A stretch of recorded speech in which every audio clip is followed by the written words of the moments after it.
we will have an opportunity to take some questions after this, and we'll come to you after that. Great. Well, hi, everyone. I just wanted to thank ETH Global first for inviting me to have this conversation with Vitalik. This is an honor to be at ETH Waterloo. So yeah, let's get started. So it's been 2 years since the first ETH Waterloo. At the time, crypto was approaching the peak of a bubble, which later burst. Ethereum had really a front row seat in this roller coaster, and it's come a long way since then. First, everyone can hear me, right? Yeah, okay. Okay, so going back to that time in 2017, it seemed like ICOs were probably the main use case for Ethereum. Obviously, regulators came and cracked down on that market. Are you disappointed that happened, or maybe relieved? I mean, I guess there's like two ways to interpret that question. One is, am I happy that the amount of attention on ICOs has decreased in general? And the other is, am I happy with the way in which the regulatory crackdown proceeded? I'm definitely more positive on the first than the second. One negative consequence of, say, the way that the regulatory crackdown proceeded, for example, is that it gave people the idea that doing an ICO is not okay, but doing a private sale and launching a VC coin and getting a bunch of rich people in the ground floor, and then doing some work for 1.5 years, and then launching a shitcoin and having retail investors buy the shitcoin at 100x higher valuation is illegal. And so people do the second thing instead of the first, and it's quite possibly even more exploitative. So this is one example of a thing I'm not happy about, but I mean, the facts that kind of ICOs in that particular format in general are much less of a focus now is definitely something that makes me super happy. Basically, I mean, I think, first of all, it's ICOs, the mechanism, are, even though they're theoretically for launching decentralized projects and they're accepting decentralized cryptocurrencies, they're really kind of out of touch with the spirit of what blockchains are about.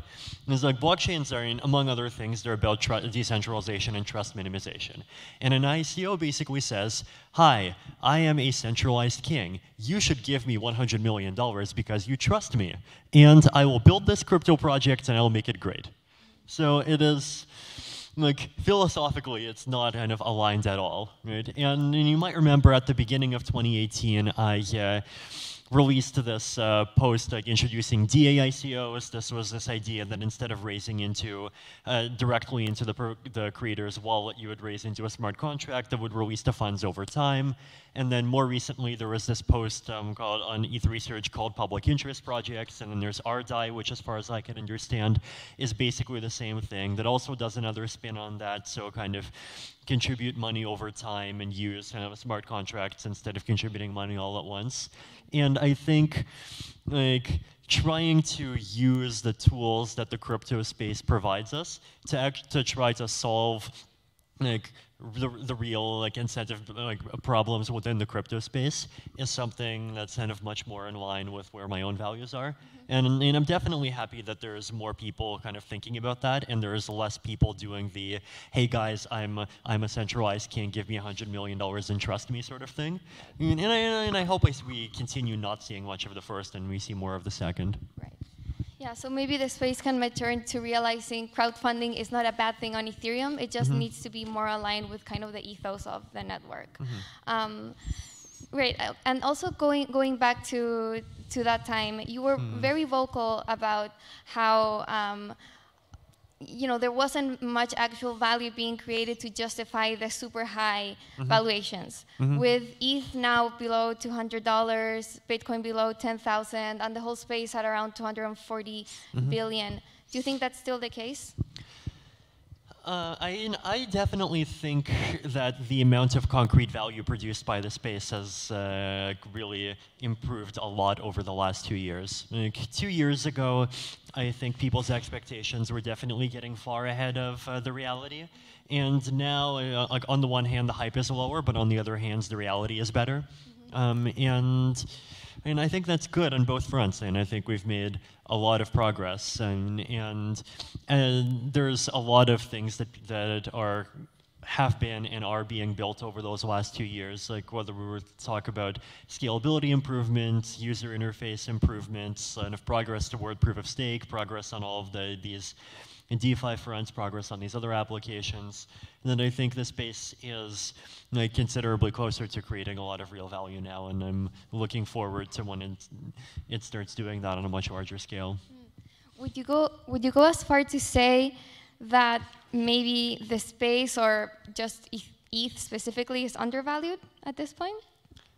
No comment. Boo. Okay. All right. Okay. So.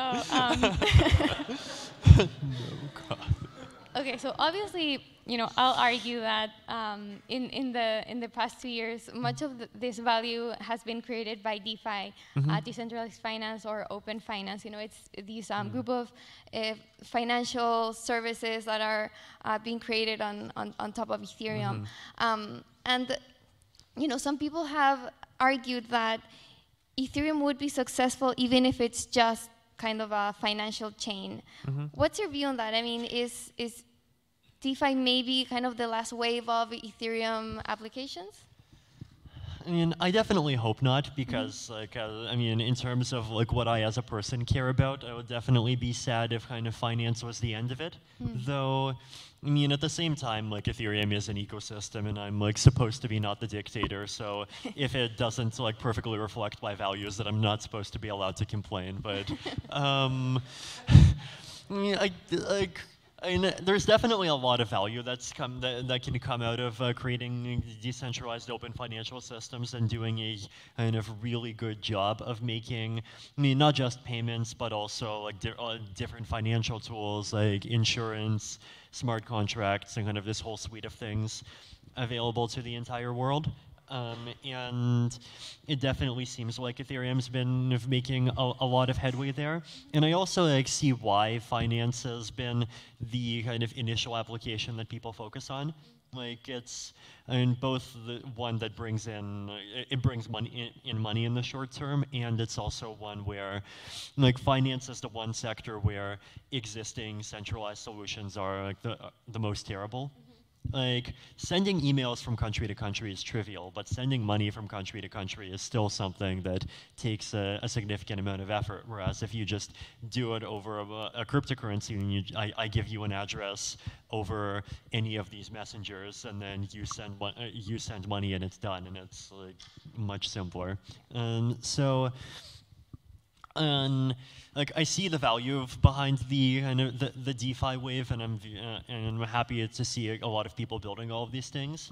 I mean, I'm obviously wants to kind of repeat my caveat about, like, guys, remember that these smart contracts might have bugs, and guys, remember that half of these things are running with oracles that fall far short of my and probably your standards of what constitutes adequate decentralization, and we need to kind of work harder and keep improving. But kind of assuming that gets solved over time, I definitely think it's great. And going beyond finance, I definitely think there's a lot of other things that blockchains can do. Like, I view blockchains more generally as being this kind of economic substrate for mechanism design. And that includes lots of things. It includes incentives, it includes storing information, it includes like keeping track of like public keys, like data that users have published, things like ENS, things like just using Ethereum as an identity layer.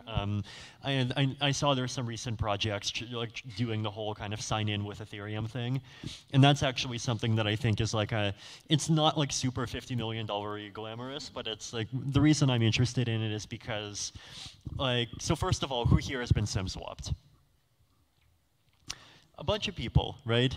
And so, like, a common kind of belief that people have in the back of their minds is that like decentralized systems are generally useful in contexts that require like censorship resistance or like evading powerful governments and these things, because centralized systems are generally more efficient and better for normal people's use cases. But in reality, the whole cell phone SIM swapping thing and just generally identity is like a great example of why that's not the case. So like basically, you know, just any rando can go and just socially engineer one of these telephone companies and get them to just turn over control of your account and anything that and we have started like over the last 10 years have creeped into using phone numbers as a centralized identity system. And so if you capture someone's cell phone, then you capture their identity. You can capture pretty much any online accounts where they use their phone number as a backup, and it's like all very terrible. And so here's the key. I just want to finish the case for decentralizing the thing, right? So another one of the things that I've been like actively pushing for, I've like said this at pretty much every conference, as smart contract wallets. So things like social key recovery, multi-sigs, like going beyond kind of one key being the thing that defines your ownership of assets. And my theory is that like these kinds of techniques have to exist in a decentralized cryptocurrency land, because this is this kind of hostile trial by fire environment where there's huge incentives to steal people's money. There's huge losses if your money gets stolen, huge losses if your money gets lost. And so if we make solutions that are good enough for this environment, then we can also kind of export these solutions and make them useful just as accounts for logging into other things. And now we have kind of crypto-based kind of account management as a base layer, and you start building things on top of that, and now you've started kind of recreating more of the stack on a decentralized base. But, I've talked for enough.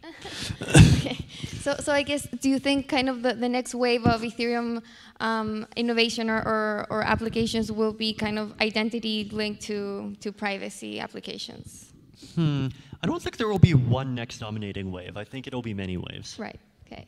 Okay, and then wanted to touch on something else you mentioned at a conference, which is, you know, this question of whether ETH is money. You said ETH is money if the community wants it to be.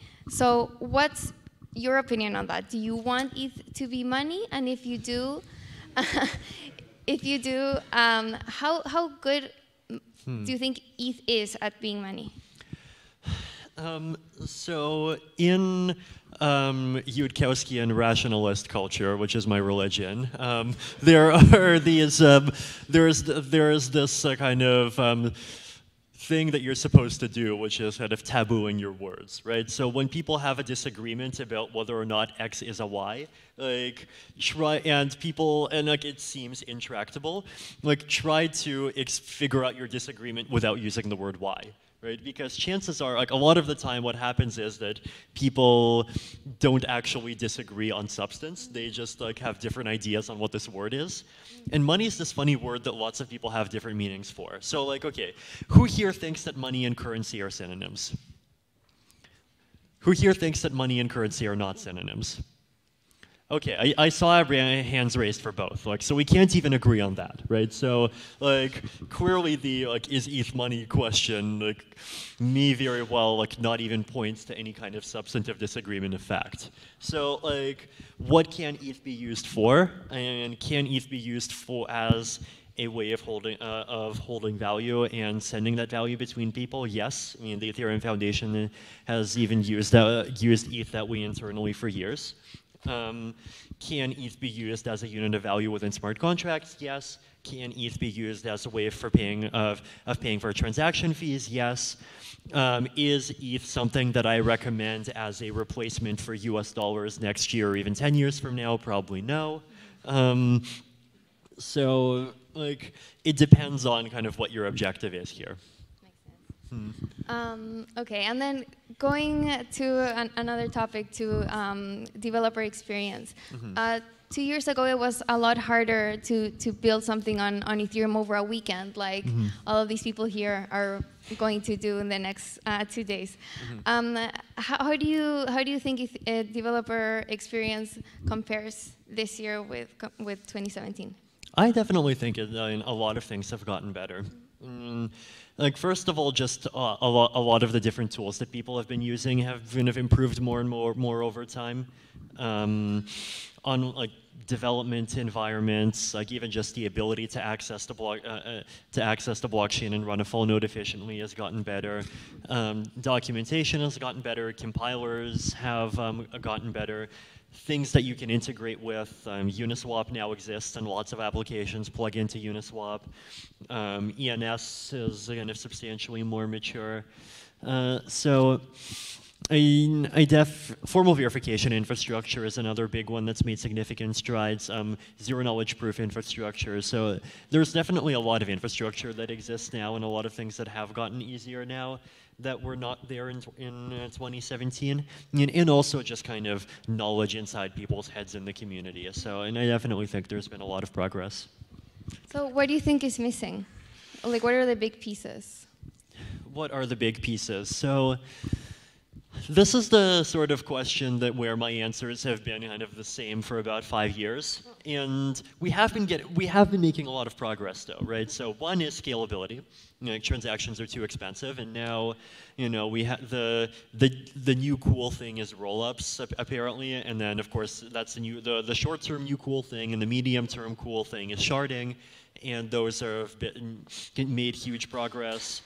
Another one is just like latency of transactions, and this is just for user experience reasons. Like when I send a transaction, it should be included on chain and get a confirmation within, like, ideally, in Bitcoin was like 10 minutes to an hour, then Ethereum got that down to like a couple of minutes. But like block time is 12 seconds, but because of like fee markets weirdness, most of the time people set their fees low and they often have to wait longer. And I'm hoping like EIP 1559 can fix that and get most transactions included in the next block. Proof of stake, kind of providing more consistent block times. Also with the way that LMD Ghost provides like basically 100 confirmations in parallel. So with ETH 2.0, we get more confirmations sooner. That'll solve some more UX issues. Privacy. ZK snark-based stuff needs to continue to get better. I think we just need like more incremental improvements on things like proving time, for example, so that signing a transaction or generating a zero-knowledge proof can be just a little bit faster. Also, better developer tools for privacy-preserving anything. Security and kind of more user-friendly formal verification infrastructure is always good.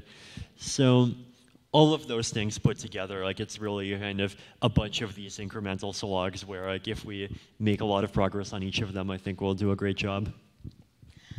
Okay, and then speaking of things missing, I think going back to ETH Waterloo 2017, some people back then maybe would have expected that Serenity would have launched by now. What do you say to those critics who, criticize Ethereum for not having launched ETH 2.0, yet considering, some Bitcoiners use that as an excuse to say it is a scam and so on? Yeah, I guess, like, first of all, yes, like, I definitely was over-optimistic about the timing of ETH 2. At the same time, like, the thing I've said is that the properties that ETH 2, like, has continue to get better and better. And, like, every time we make an action that looks like, oh, we're going back to the drawing board, like, it's looking, like, every time that happens, it looks less and less drawing boardy. So like the most recent thing, the switch from 1024 shards with cross-linking every epoch to 64 shards with cross-linking every slot, like substantial reorganization of how sharding works, but it doesn't really slow down development. It actually, like, it's a really substantial simplification. It enabled a bunch of things that we thought we would not be able to have before. And we've continued to have all of these improvements of that type.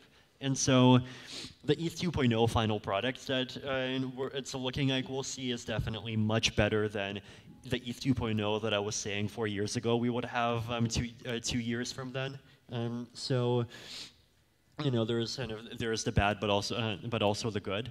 And in general, like there's proof of stake has test nets, and we're gonna get to much larger public test nets. We'll get to cross-client test nets. We're gonna get to launch of phase 0, and like at some point, I think the critics are just going to have to kind of face reality, and they're like, "Look, guys, there is a proof of stake chain. It's running, and it's the thing is not a scam."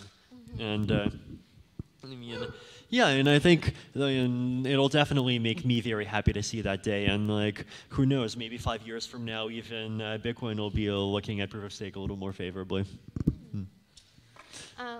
Yeah, no, that's an interesting point. I don't know if you want to expand more on that. It's a little bit off topic, but yeah, considering kind of, I mean, Bitcoin switching to proof of stake, I think it's, I don't know, it's an interesting notion. Oh, yes, yeah, I love these. I mean, okay, so, yay, I go into, like, joyful heretic mode. So, I guess, like, the challenge is, right, that, like, there's this kind of looming elephant in the room over, I mean, a lot of different cryptocurrencies that kind of committed to a capped issuance schedule. And they, like, really committed to this idea that issuance is evil, and we must have a hard cap, and because a hard cap is the Austrian way, and we must take a strong stance that we are not like those hyperinflationist fiat gold bugs. But the problem is that, like, you need to pay miners for security, and the story has always been, well, we'll use transaction fees for this, right? But if you look at reality, right? So right now, like, I think in Bitcoin, for example, last time I checked, it was about the daily block reward was about $7 million. The daily transaction fees were about 140,000. That's about a factor of 50 difference. In Ethereum, the block reward is about 2 ETH, and the transaction fees are about somewhere between like 0.03 and 0.2 ETH, depending on like which day it is and whether or not some Fairwin or some other crazy application is burning $1 million in fees because of bad mechanics or whatever. But in general, there seems to be this kind of about factor of 50 difference between issuance and fees. And it's not at all clear that fees are going to be able to kind of like, basically it's not at all clear that blockchains are going to continue to be secure when issuance is 50 times lower than, or once the amount going to security providers or miners or stakers is 50 times lower than it is now.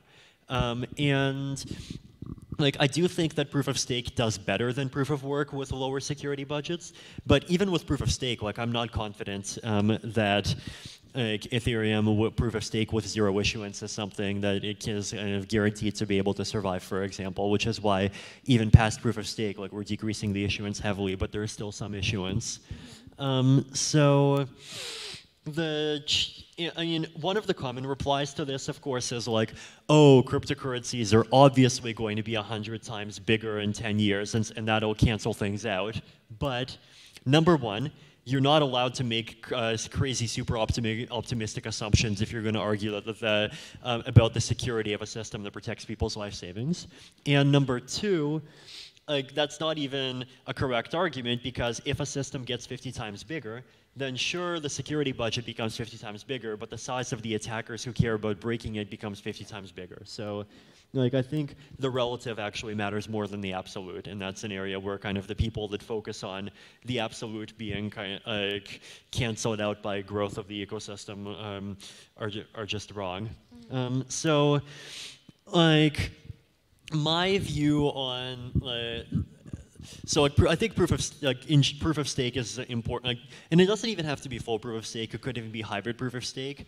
Is a good way of just getting more security with kind of lower, much lower rewards and issuance, which I think is like important, especially for if people kind of value these things like having low issuance or potentially even zero issuance and so forth.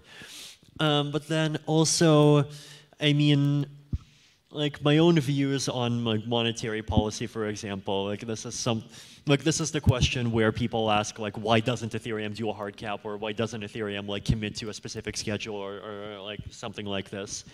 And I remember there was a panel at EdCon in on the opposite side of the world in Sydney 6 months ago, where like this was this kind of controversial issues panel at the conference, and I asked a bunch of kind of Ethereum community members, do you guys support a hard cap?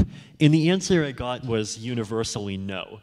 And the reason why is basically because like people seem to kind of appreciate a more kind of pragmatic approach, and one that basically says that like instead of optimizing for predictability of issuance, we're going to optimize for predictability of security, because the platform surviving is the most important thing, and if the platform doesn't survive, we're all screwed anyway.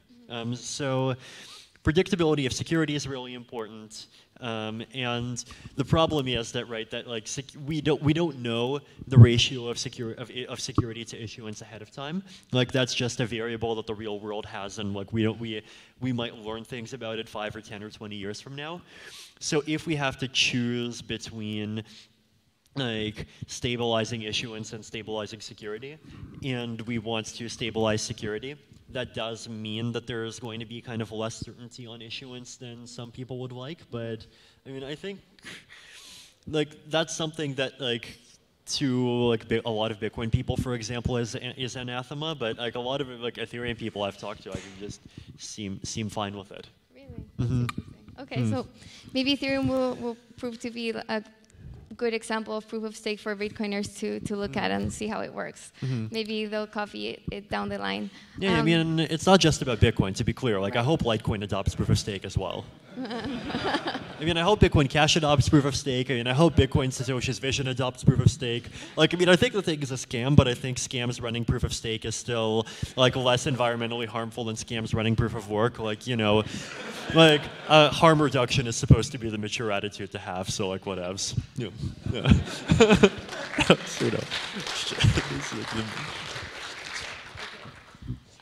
Okay, and then I think,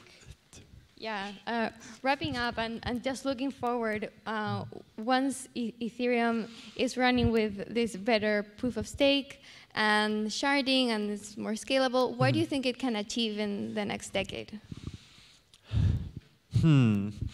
I still think there's a lot of unknowns. And I think, like, I mean, decentralized finance is kind of the lowest risk thing, which is a funny thing to say because the crypto sector as a whole is still kind of much higher risk than some people often give it credit for. But it is like just creating like an open kind of global financial system that people can kind of access to, people can have savings in, people can engage in contracts, get things like insurance, just get kind of services that are difficult for them to get using kind of traditional centralized tools. I think like even that is, I mean, I very much hope that's not the only thing Ethereum does, but even that is something that's kind of very valuable all by itself. But in general, and I think in very vague terms, like the vision is this idea that you can use crypto economic and decentralized systems to create kind of credibly neutral kind of social institutions and mechanisms. And this can create platforms that kind of more people can trust and more people feel comfortable trusting, can kind of reach across barriers more easily. You mean like Dows? So DAOs are one example of this, right? And like I'm I'm interested in DAOs in the long term. I definitely think that like present day DAO technology, and I agree with Vlad's opinion here that like present day DAOs are not super interesting. What DAOs could be is super interesting. And I really want to see kind of that gap being filled. Like, I think in general, there's this whole branch of kind of economic research into how do we do things like funding public goods, for example. Like I've been a big kind of evangelist for quadratic funding, and people might have seen my recent kind of blog post where I kind of described like Gitcoin's recent quadratic funding round as a way of kind of detecting and funding public goods for the Ethereum ecosystem, in governance of kind of common shared resources, even things like oracles, like all of these problems. Like DAOs are one valuable thing, and financial protocols obviously another valuable thing, and the space of kind of combining together kind of crypto components with kind of internet and social media platforms, I think is kind of an interesting thing. Like, I mean, PPath, for example, like I've talked about a few times, If you look at things like Steemit, for example, like this is something that, I mean, it's like theoretically part of EOS land, so we're kind of theoretically supposed to not consider it legitimate, but like they've done a decent job at like creating this kind of crypto incentivized platform for kind of content generation and at least getting it actively used by a user base of some size.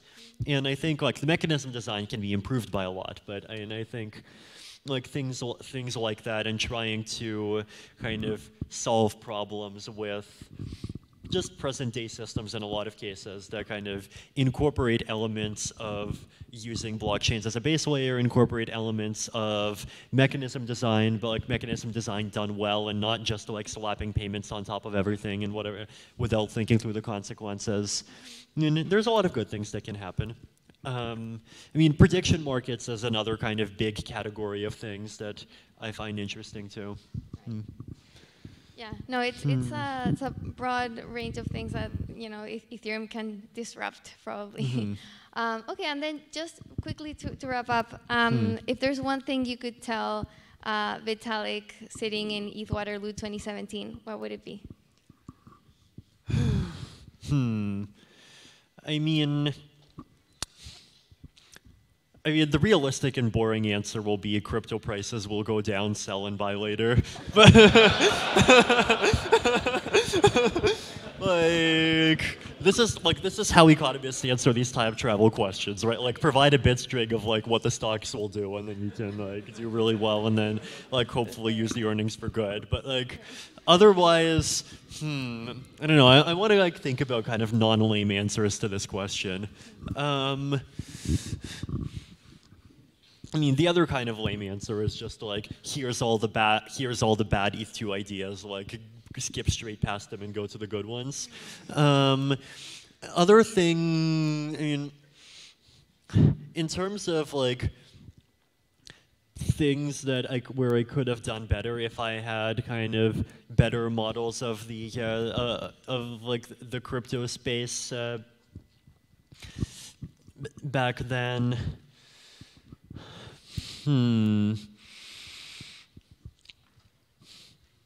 don't know. I mean, I think there was like I don't think there's a single big thing. I think there were just kind of a lot of little decisions about things that we could have focused on earlier and that we didn't focus on earlier. Okay. Yeah. But I guess like short selling is a great answer. I don't know. Well, yeah, I think we ran out of time. It was so interesting. Thank you so much. Thank you.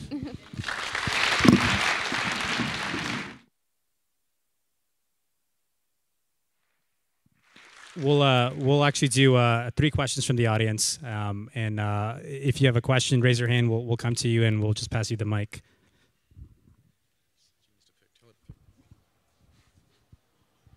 Am I picking? Or yes, maybe you pick. Oh shit. Okay.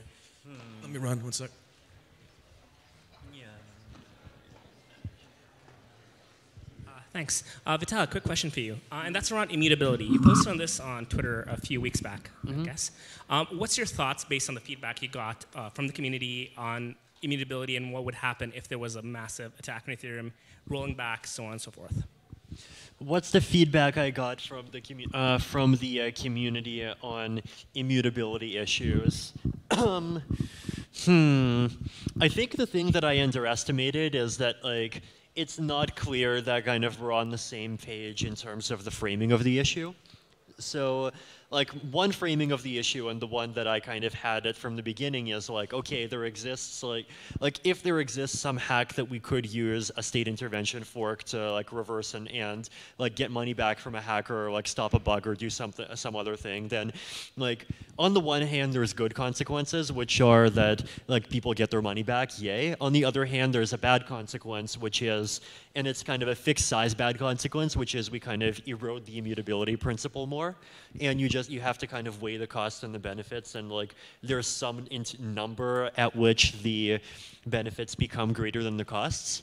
But I mean, it seems like it's kind of like there's kind of a lot of different variables at stake. So like things that I probably wasn't thinking about enough are like one is like the number of people affected and what kinds of behaviors were they participating in? Like, were they participating in things where they realistically should have expected danger, or was this something that was advertised as kind of the wallet that people should use? And also just measuring kind of the harm, not just by looking at the amount of money stolen, but like the number of people affected. Another thing is like, how disruptive would the intervention actually need to be? And how many people would be harmed by disruptive intervention? Is there some way of compensating them? So like there's a lot of these kind of other kind of complicated factors, and the case like there's and like even like if we look at kind of arguments against doing an intervention, like there's a lot, like it's not just about kind of breaking the principle or weakening the principle, it's also about other things like just disrupting activity of the blockchain, like how much activity would be disrupted in these other things. So that was one thing. Another thing is that like a lot of people don't have, I think, kind of either individually clear or kind of collectively clear mental models of like what principles as a thing are and like why and like in what ways principles as a thing are valuable. So like I made this tweet where I basically asked, like, do you think it's possible for a principle to like literally have infinite weight? So like it's never okay to give up that principle under like absolutely any circumstance. And like to me the answer is like, obviously no principle has literally infinite weight. Like if there was an alien invasion coming and the only way we could stop the alien invasion was by like making it illegal to criticize blue-eyed people, then like I love freedom of speech, but if like breaking freedom of speech would stop an alien invasion, then like sure, I'd totally do it. And like I have similar positions with respect to kind of pretty much every principle, I mean including blockchain immutability. So kind of my model of this was like, this principle is really important, but it's not infinitely important. But I mean, first of all, like there's people who sort of say that it's infinitely important, but like I'm not sure that kind of under reflection they would actually hold on to this opinion. And I mean, there's also kind of like Bitcoin, Ethereum cultural divides a big extent to this, because every time you make a Twitter poll, there's always like people from these other communities that kind of step in to show their opinions. I mean, I don't know, it's complicated. I mean, like, I'm definitely of the school of thought that says it's good to discuss it more, and not of the school of thought that says that, like, the fact that we're even willing to discuss it shows that the Ethereum community does not value immutability and therefore we're the shitcoin. Like, I think that school of thought is, like, terrible, and we should, like, not listen to it at all. Yeah, I mean, I don't know. I'm pro discussing things and like holding to principles for reasons like that we've kind of properly reflected on. Okay, we'll do one more question. Thanks. Going back to the question about Dows, so you're talking about the gap between, where we could be with the functionality of and the output of them versus where we are now. Obviously, when we did the first experiment, it was really like, okay, let's just do the DAO, and then we all put money into it. Now, looking at some of the more experimentation on the Moloch side with sort of Moloch DAO itself, and now marketing DAO that just launched, Metacartel, a lot of the others, it's this more like slow, iterative process. What do you sort of think about the difference in large DAO structure and fixing things like that versus the small DAO structure and fixing things like that? The differences between large DAO structure and small DAO structure? Well, and like the value in terms of like solving these problems, right? So initially we started with a huge one, and now we're doing this more iterative like... Small DAOs are definitely more tractable. Like, one of the reasons why Moloch DAO is more tractable is because it's made up of people who kind of largely know each other and who are kind of trusted to not do nasty things like automatically vote for whoever pays them the most money. And in like that, I think if you like kind of do DAOs in contexts where kind of some level of social trust already exists, then the problem is more tractable.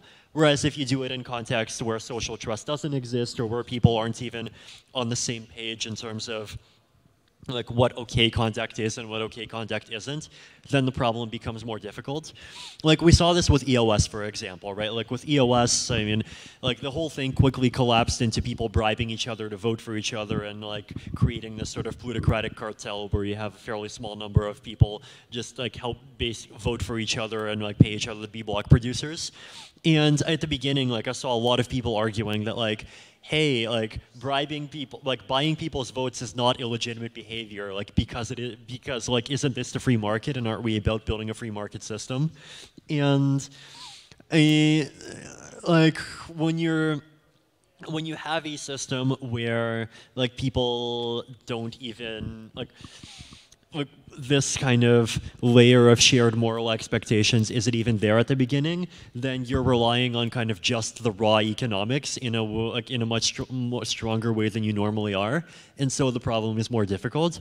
So like in some ways I'm happy that kind of the simpler cases are being tried first, and then we can kind of expand the scale more and more over time. I mean, I'm definitely like, one of the reasons I'm not in favor of on-chain governance at all, for example, is because it's basically saying that like, hey, let's make a DAO and let's start with a really big DAO, and oh, by the way, we're going to make the DAO be so systemically important that we give it control of layer 1.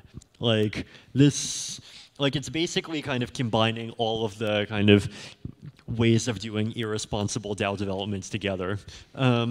Whereas this sort of start small and develop and have lots of little experiments approach, I think, is going to be sort of more fruitful over the long term. Okay, thank you so much, guys.